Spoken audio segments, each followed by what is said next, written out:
जय माता की दोस्तों। नवरात्रि अब की बार 2023 में 3 शनिवार पूर्व के 9 दिनों में माँ दुर्गे के 9 रूपों की पूजा की जाती है और मान्यता है कि माँ दुर्गे की आराधना करने से जीवन में सभी परेशानियों का निवारण होता है। अश्विन मास की शुक्ल पक्ष की प्रतिपदा तिथि को होता है और समापन दशमी को किया जाता है।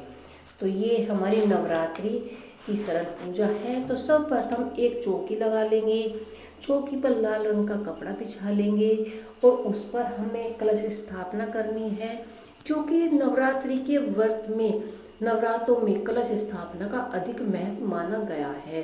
तो इस तरह से आप खाली चावल रख कर भी आप इस कलश स्थापना कर सकते हैं, या फिर अष्टकमल बना सकते हैं, या फिर आप स्वास्तिक बना सकते हैं, और या फिर आप फूलों का आसन लगाकर भी कलश स्थापना कर सकते हैं।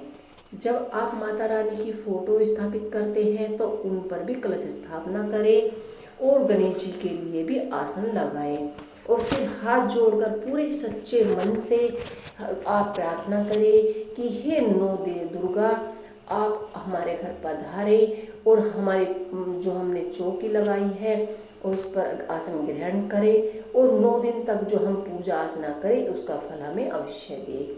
और गणेश जी से को भी आमंत्रित करना चाहिए। सभी भगवानों को हाथ जोड़कर विनती कर उन्हें आसन के लिए उन्हें आमंत्रित करना चाहिए। फिर जब हमें कलश स्थापना करनी है तो जो भी आप कलश ले, मिट्टी का, कांसे का या पीतल तांबे का, तो उस पर आप सबसे पहले स्वास्तिक बना लें। फिर उसमें शुद्ध जल, शुद्ध गंगा जल अवश्य भरें।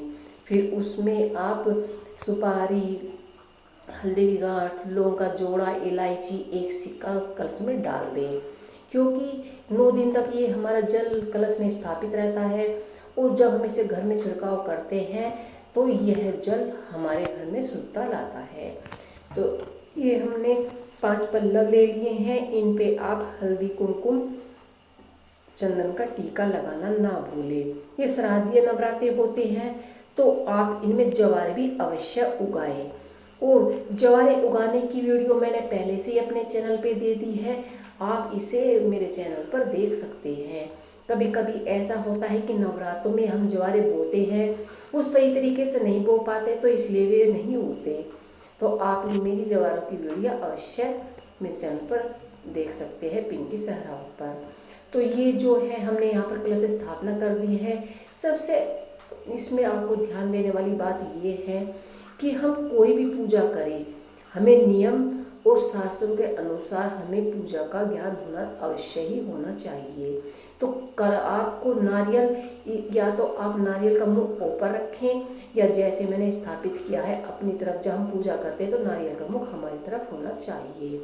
और माता रानी को, माँ दुर्गे को लाल रंग के फूल बहुत ही प्रिय लगते हैं, उनको लाल रंग के फूल चढ़ाइए, वस्त्र रूपी कलावा चढ़ाइए, या फिर आप माता रानी को माला अर्पित कर सकते हैं जो आपने फूलों से बनाई हो, और माता रानी को लाल रंग की चुनरी अवश्य पहनाइए और गणेश जी को जनेऊ पहनाइए।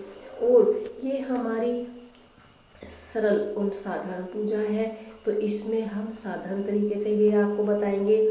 और इसमें आप यहाँ पर हम दीपक प्रज्वलित करेंगे, दीपक को भी हम हल्दी, कुमकुम, चंदन लगाएंगे और इसके बाद हम धूप दीप लगाएंगे।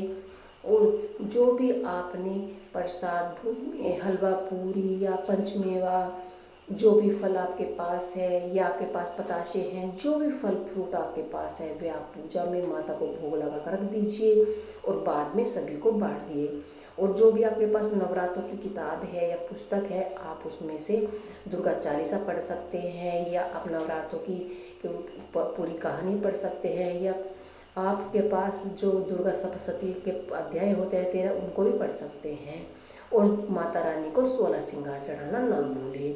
और जो आपने जवारे बोए हैं वे भी माता रानी की चौकी पर स्थापित कर दीजिए और बाद में माता रानी की आरती कीजिए। पूरे परिवार के साथ सुबह शाम आरती कीजिए, भजन कीर्तन कीजिए। आप लोगों को मेरा वीडियो कैसा लगा मुझे जरूर